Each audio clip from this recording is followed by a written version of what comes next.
అందరూ ప్రభు సన్నిధిలో మోకరించి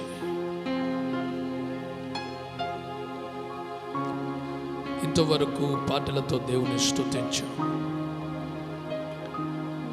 కొద్ది నిమిషాలు మనమందరం ప్రభుని ఆరాధించుదాం. ఆయన ఆరాధనలకు యోగ్యుడు. ఆయన నిరంతర స్తోత్రార్హుడు.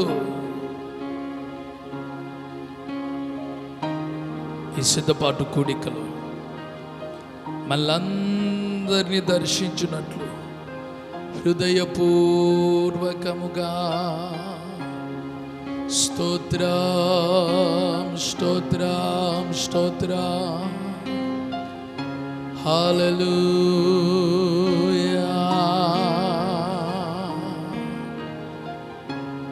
యేసయ్యా నీకు వందనాలు వందనాలు వందనాలు వందనాలు వందనాలు వందనాలు.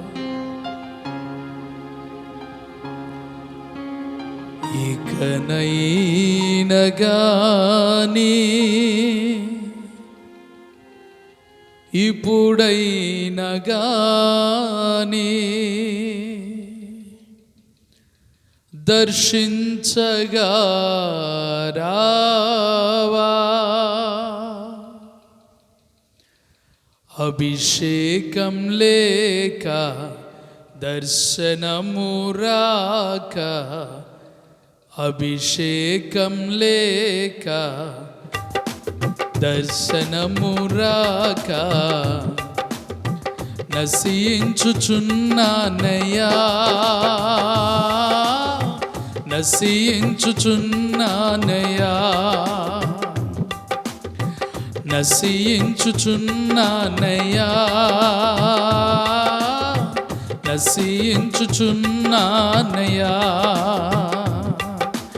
ఇకనైనా గాని ఇప్పుడైనా గాని దర్శించగా రావా.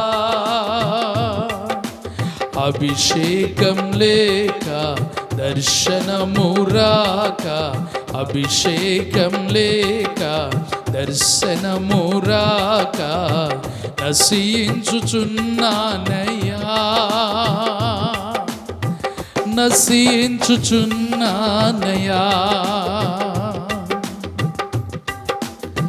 చప్పట్లు కొడుతూ కలిసి దేవుని స్తుతించి ఆరాధించుదాం.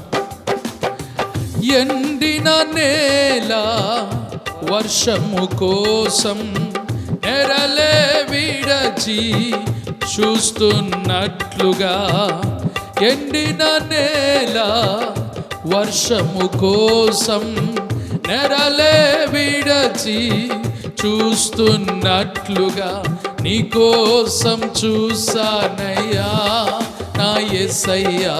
నా జీవం నీవేనయ్యా, నీ కోసం చూసానయ్యా నా యేసయ్యా. నా జీవం నీవేనయ్యా. ఇకనైనా గాని ప్రైజ్ ద లార్డ్ దర్శించగా రావా. అభిషేకం లేక దర్శనము రాక, అభిషేకం లేక దర్శనము రాక నశించుచున్నానయ్యా, నశించుచున్నానయ్యా.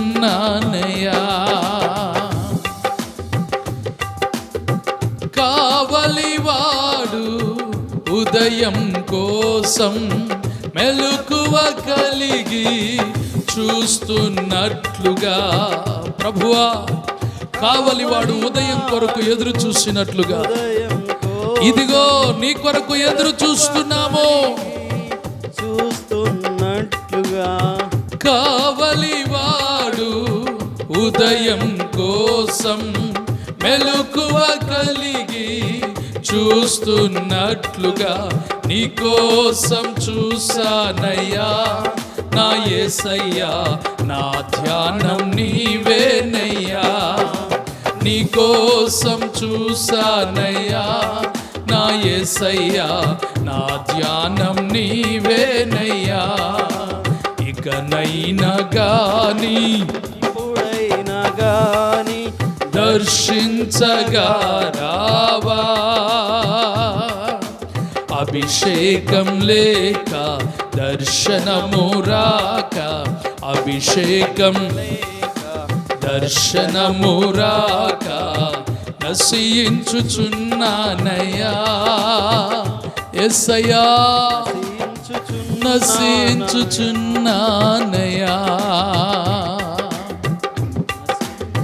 దుప్పి నీటి వాగుల కొరకు ఆశతో ఇలలో చూస్తున్నట్లుగా, దుప్పి నీటి వాగుల కొరకు ఆశతో ఇలలో చూస్తున్నట్లుగా నీకోసం చూసానయ్యా నా యేసయ్యా, నా ప్రాణం నీవేనయ్యా. నీకోసం చూసానయ్యా నా యేసయ్యా, నా ప్రాణం నీవేనయ్యా. నీకోసం చూసానయ్యా నా యేసయ్యా, నా ప్రాణం నీవేనయ్యా. నీకోసం చూసానయ్యా నా యేసయ్యా, నా ప్రాణం నీవేనయ్యా. నీవేనయ్యా నా ప్రాణము, నీవేనయ్యా నా ధ్యానము, నీవేనయ్యా నా ప్రాణము, నీవేనయ్యా నా ధ్యానము. నీకేనయ్యా ఆరాధన, నీవేనయ్యా ఆలాపన. నీకేనయ్యా ఆరాధన, నీవేనయ్యా ఆలాపన. నీకేనయ్యా ఆరాధన, నీవేనయ్యా ఆలాపన. నీకేనయ్యా ఆరాధన, నీవేనయ్యా ఆలాపన. నీకేనయ్యా ఆరాధన, నీవేనయ్యా ఆలాపన. నీవేనయ్యా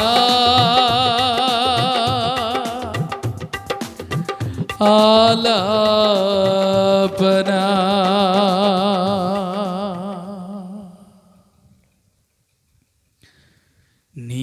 నీకేనయ్యా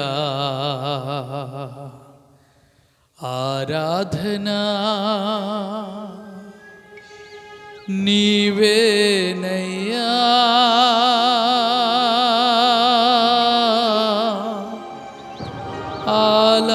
ఆలాపన.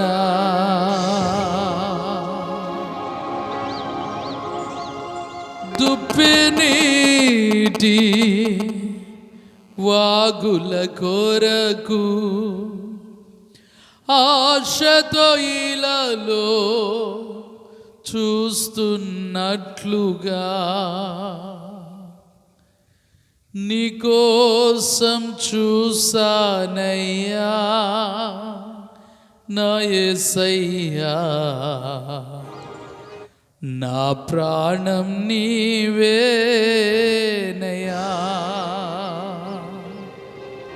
పరిశుద్ధుడా నీకు స్తోత్రాలు. ఇంతవరకు నిన్ను పాడి ఆరాధించడానికి ఇచ్చిన కృపను బట్టి స్తుతిస్తూ ఉన్నా.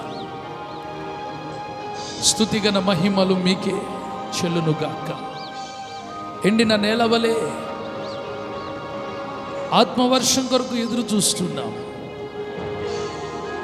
పర సంబంధమైన వర్షము కృమ్మరించి నెరలు విడిచినటువంటి భూమిని తడిపి మీరు సేద తీర్చమని ప్రార్థిస్తున్నానయ్యా.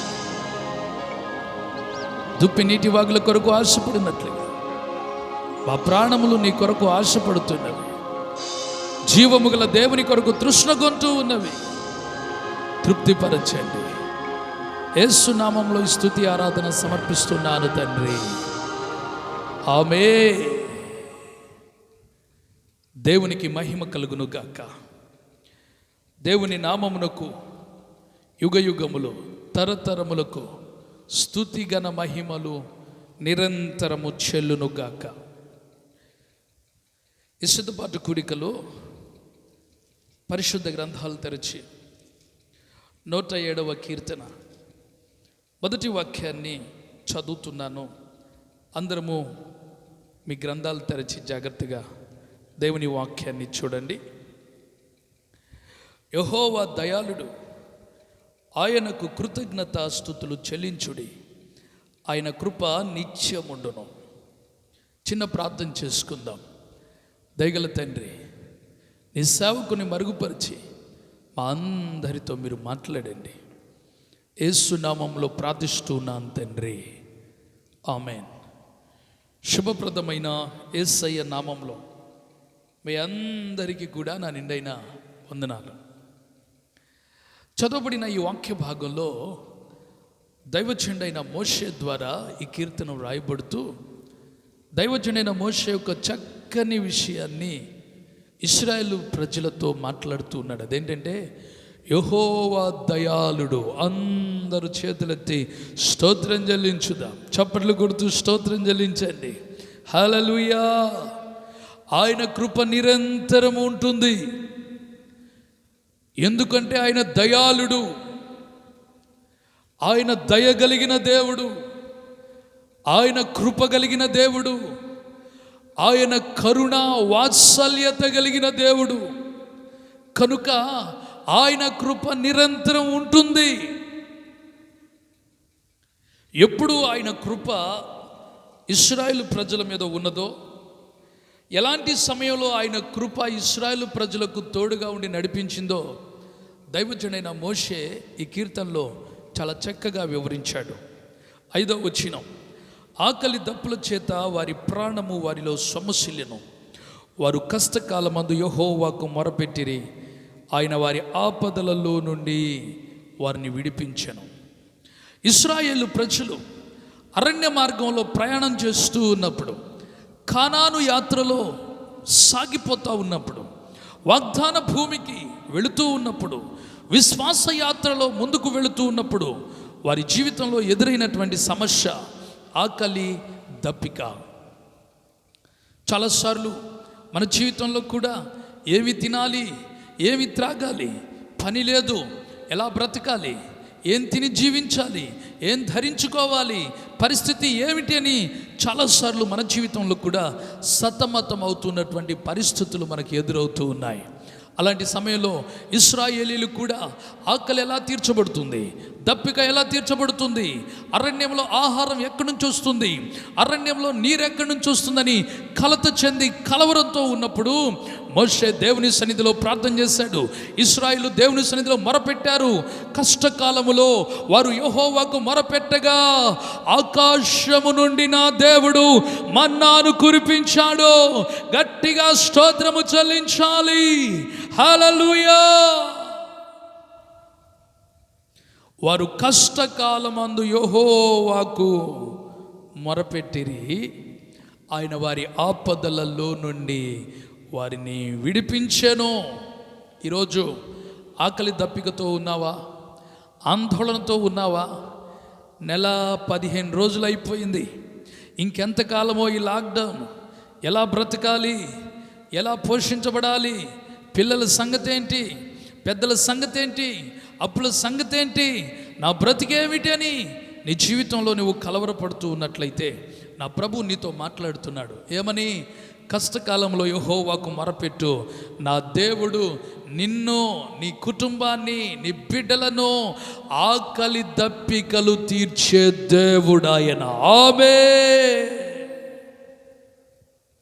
ఒకసారి బ్రాహ్మణ కుటుంబంలో నుంచి ప్రభువుని నమ్ముకుంది ఒక సహోదరి. ప్రభువుని నమ్ముకున్నందుకు తన భర్త ఇంట్లో నుంచి బయటికి నెట్టేశాడు. అత్త చెప్పింది, అమ్మా వాడికి కోపం తగ్గే వరకు నువ్వు పుట్టింటికి వెళ్ళమ్మా అని చెప్పని తానే కొంచెం డబ్బులు ఇచ్చి పుట్టింటికి వెళ్ళమని పంపించింది.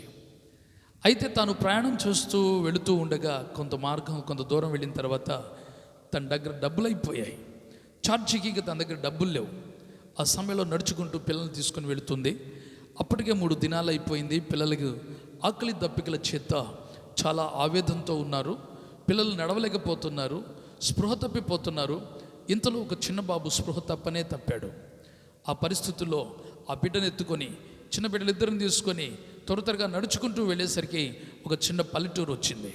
రోడ్డు ప్రక్కన ఒక మర్రి చెట్టు ఉంటే ఆ చెట్టు క్రింద పిల్లల్ని కూర్చోబెట్టి ఆ బాబును పండబెట్టి ఎదురుగా ఒక చిన్న హోటల్ కనిపించింది.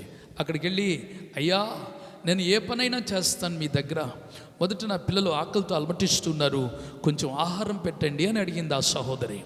అప్పుడు వెంటనే ఆ శెట్టి గారు అన్నారు, అమ్మా ఎందుకు నీకు ఇంత పరిస్థితి వచ్చింది? ఆహారం లేకుండా పిల్లలు సొమ్మసిల్లిపోయేంత పరిస్థితి ఎందుకు ఎదురైంది అని అడిగారు శెట్టి గారు. అప్పుడు ఆమె చెప్పింది, నేను ప్రభువుని నమ్ముకున్నా, నా భర్త నన్ను బయటికి నెట్టేశాడు, 3 దినాల నుంచి పిల్లలకి ఆహారం లేదని చెప్పింది. వెంటనే ఆ మాట వినగానే శెట్టి గారికి చాలా కోపం వచ్చింది. ఎందుకంటే ఆయన దేవుడే లేడని చెప్పే నాస్తికుడు, ఓహో నువ్వు క్రైస్తవురాలివా, యేసు ప్రభు భక్తురాలివా, అయితే నీ దేవుడే నీకు ఆకలి తీరుస్తాడు, కానీ నా దగ్గర ఆహారం లేదని కొంచెం వెటకారంగా మాట్లాడాడు ఆ శెట్టి గారు.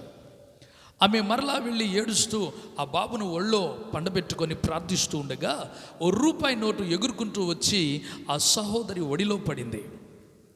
రూపాయితో ఆమె ఏం చేయగలదు, ఏమొస్తుంది? ఏడుస్తూ ప్రార్థన చేస్తూ ఉండగా ₹1 నోటు కూడా తడిచిపోయింది చేతుల్లో. మళ్ళా శెట్టి గారి దగ్గరికి వెళ్ళి, అయ్యా ఈ రూపాయికి ఏమొస్తే అది ఇవ్వండి అని అడిగింది. ఆయన ఎగతాళి చేస్తూ ఏమన్నాడంటే, తూనికలో ₹1 నోటు పెట్టి ఏమొస్తే ఎంత తూగితే అంత రొట్టిస్తాను అన్నాడు. సరేనందామె తూనికలో ₹1 నోటు పెట్టి యువతలకు ఒక చిన్న రొట్టె ముక్కేశాడు. వాస్తవానికి తూగాలి, తూగలేదు. తర్వాత సగం రొట్టె ముక్కేశాడు, తూగలేదు. రొట్టె పెట్టాడు, తూగలేదు. తూనిక నిండా ఒక్కొక్క రొట్టె పేర్చాడు, తూనిక తూగటం లేదు. ఆయనకి ఆశ్చర్యం, ఏమిటి ₹1 నోటు, తడిసిన ₹1 నోటు తేలటం లేదు పైకి, నా రొట్టెలు తూగటం లేదు, ఏమిటి వింత? వెంటనే, ఇదిగో నీ దేవుడు శక్తి కలిగిన వాడు, దేవుడే లేడని చెప్పాను కానీ నీవు ఆరాధిస్తున్న దేవుడు, నీవు సేవిస్తున్న దేవుడు నిజమైన దేవుడు అని వెంటనే ఆమె కాళ్ళ మీద పడిపోయాడు. ఆ శెట్టి గారు చప్పట్లు కొడుతూ గట్టిగా దేవునికి స్తోత్రం చెల్లించాలి. హల్లెలూయా. నా దేవుడు ఆకలి దప్పికలు తీర్చేవాడు, నా దేవుడు ప్రతి అక్కరలు తీర్చేవాడు. ఇశ్రాయేలీల ఆకలి, 20 లక్షల మంది ఆకలి తీర్చినవాడు, నీ ఆకలి తీర్చడానికి సమర్థుడు ఆయన. తర్వాత దైవజనుడైన మోషే ఏమంటున్నాడో చూద్దాం రండి. 12వ వచనం, ఆయన ఆయాసము చేత కృంగజేసెను, వారు కూలి ఉండగా సహాయుడు లేకపోయిను. కష్టకాలమందు వారు యెహోవాకు మొరపెట్టిరి, ఆయన వారి ఆపదల్లో నుండి వారిని విడిపించెను. రెండవది ఆయాసం, అనారోగ్యం. ఇప్పుడు కరోనా అంటే ఆయాసమే, ఆ జబ్బు లక్షణం ఆయాసం. ఇప్పుడు ఆయాసంతో కృంగజేసింది ఎవరో? ఇశ్రాయేలీయులు లోబడినప్పుడు దేవుడే వారిని కృంగదీశాడు. ఎప్పుడైతే జీవము గల దేవుని ఆశ్రయించి ఆయన సన్నిధిలో వారు మొరపెట్టారో, అయ్యో ప్రభువా మేము నీకు విరోధంగా నడిచాము, నీకు విరోధంగా జీవించాము అని ఎప్పుడైతే దేవుని పాదాలు పట్టుకున్నారో, అనారోగ్యంతో ఉన్న వీరి జీవితంలో, ఆయాసముతో ఉన్న వీరి జీవితంలో, ఇదిగో వారి జీవితంలో అనారోగ్యముతో తన్ను కొట్టుమిట్టుకులాడుతూ, అనారోగ్యంతో బాధించబడుతూ వేదనలో ఉన్నటువంటి ఇశ్రాయేలు ప్రజలు కష్టకాలమందు యెహోవాకు మొరపెట్టారు. హల్లెలూయా. ఈ రాత్రి పరిశుద్ధాత్మ దేవుడు మనతో మాట్లాడుతున్నాడు. ఆయాసంతో ఉన్నావా?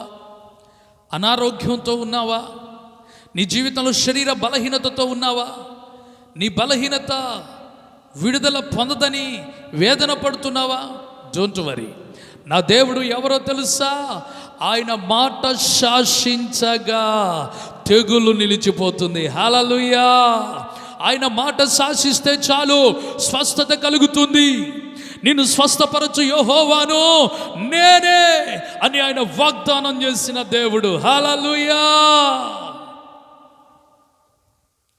ఈ సమయంలో ఆయాసము చేత, అనారోగ్యము చేత, లేవలేని బలహీనత చేత మంచం మీద పడి ఉన్నటువంటి దేవుని పిల్లారా, నా ప్రభు నీతో మాట్లాడుతున్నాడు.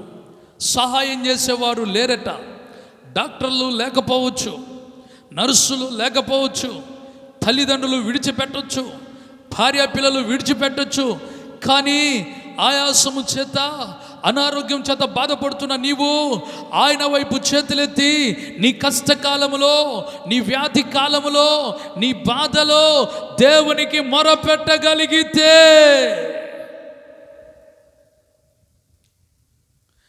ఆరోగ్య ప్రదాతవై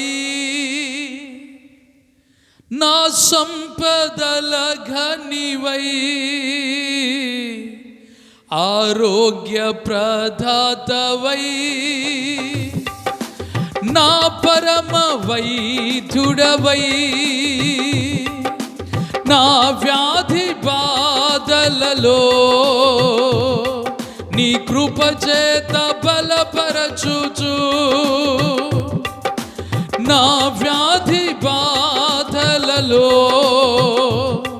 నీ కృప చేత బలపరచుచు, నీవు పొందిన గాయాలలో స్వస్థపరచిన నా యేసయ్యా, నీవు పొందిన గాయాలలో స్వస్థపరచిన నా యేసయ్యా, నీకే ఆరాధనా, నీవే ఆలాపనా, నీకే ఆరాధనా, నీవే ఆలాపనా, నీవు చేసిన మేలులను జ్ఞాపకాలలో మరువక.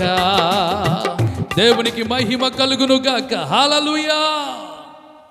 ఆయన ఆరోగ్య ప్రదాత, ఆయన అవయవ నిర్మాత, ప్రతి అవయవాన్ని బాగు చేయగలిగిన వాడు, రూపుదాల్చగలిగిన వాడు. ఆ మధ్యకాలంలో మన ప్రకాశం జిల్లా అయిన ఒక ఆయనకి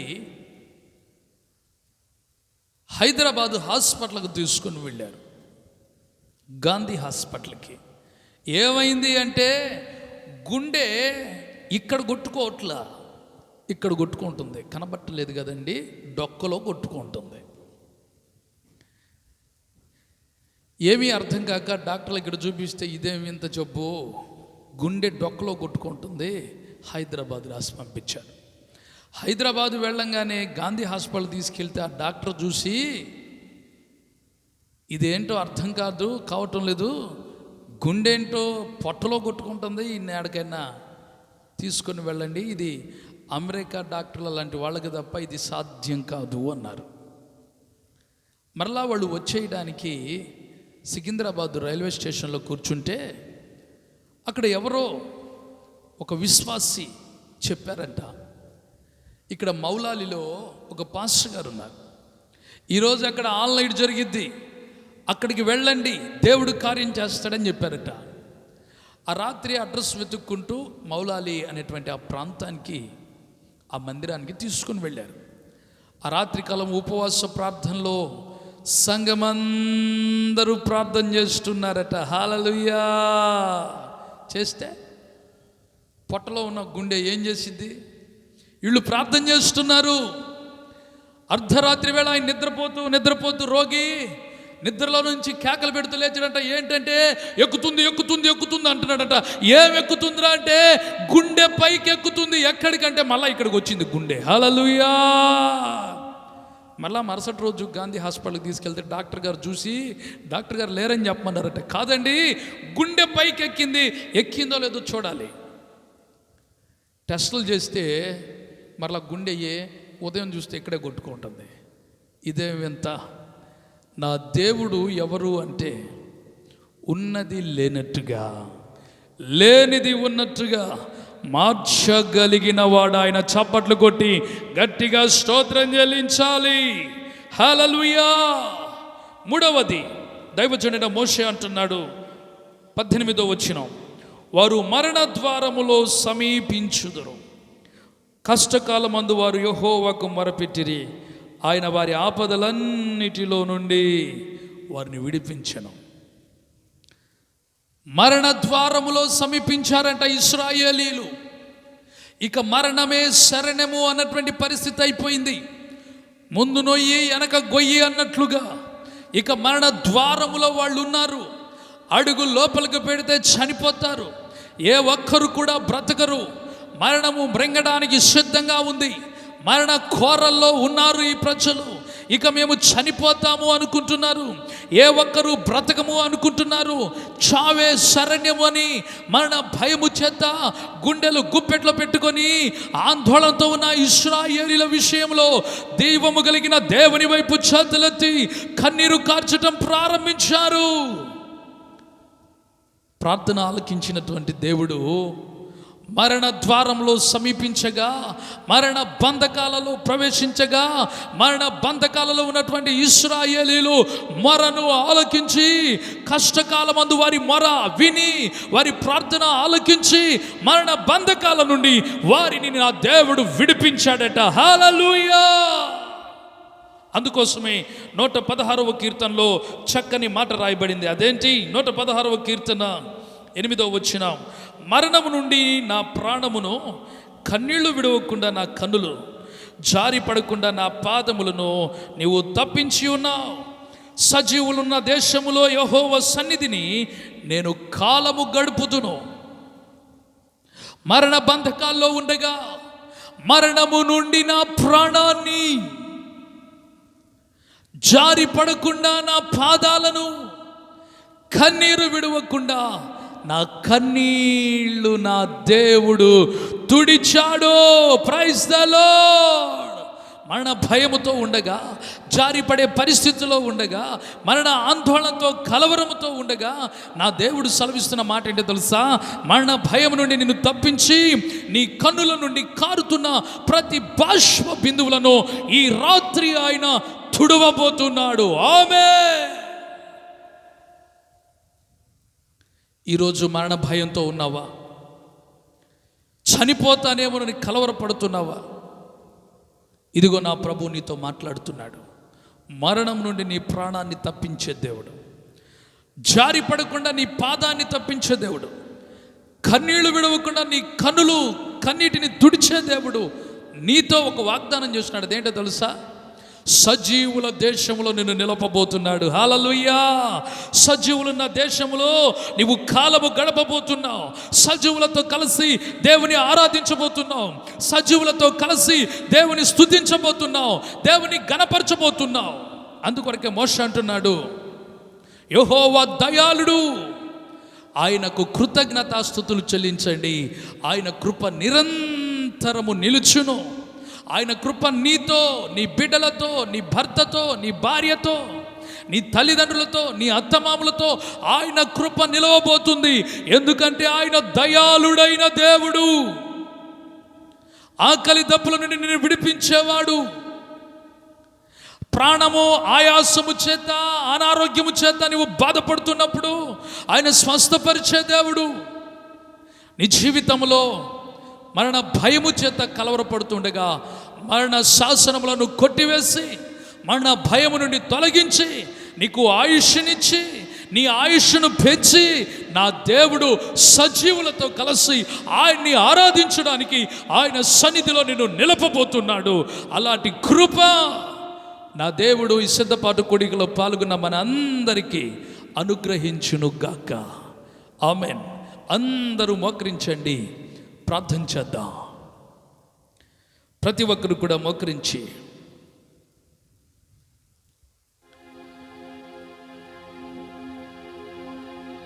మరణము నుండి నా ప్రాణము, జారి పడకుండా నా పాదము, కన్నీరు విడువకుండా నా కన్నులు,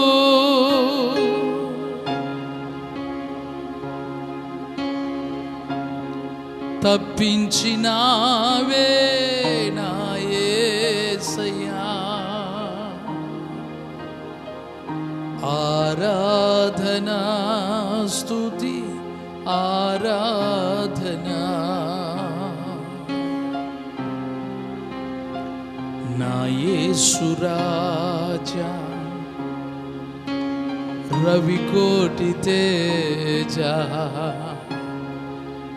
నిన్నే స్తుతింతును జీవితాంతమో.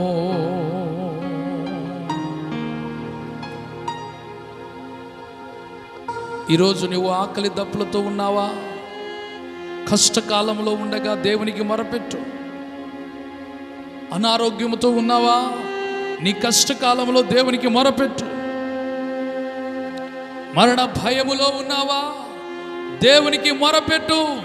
కష్టకాలమందు యెహోవాకు మొరపెట్టగా ఆయన వారిని విడిపించెను. ఇశ్రాయేలీయులను విడిపించిన దేవుడు ఈరోజు నిన్ను కూడా విడిపించబోతున్నాడు. పరిశుద్ధుడా నీకు స్తోత్రాలు.